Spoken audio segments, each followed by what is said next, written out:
কুষ্টিয়ার দৌলতপুর থানার দুর্গম জনপদ ভাগজত চর। প্রাকৃতিক সৌন্দর্যে ভরপুর বাংলাদেশ। সকাল থেকে রাত পর্যন্ত অক্লান্ত পরিশ্রম করে ফসল ফলায় এই চরে। স্কুল নেই, দূরে নৌকো করে স্কুলে যেতে হয়। আর এখানে ফসল হিসেবে ধান, পেঁয়াজ, রসুন, সরিষা এগুলো হয়। সরিষা এবছর ভালো হয়নি।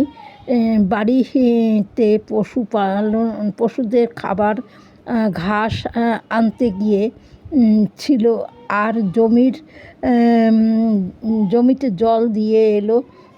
চরের মানুষের দুর্দশার শেষ নেই।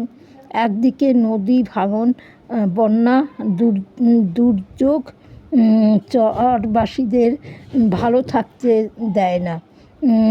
10 মণ গম দিয়ে তবে একটা জমি নিয়েছে।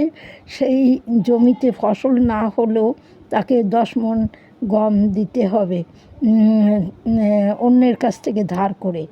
এইভাবে চুক্তিতে কাজ করছে, আর টেনশনে তাদের ঘুম নেই। চরের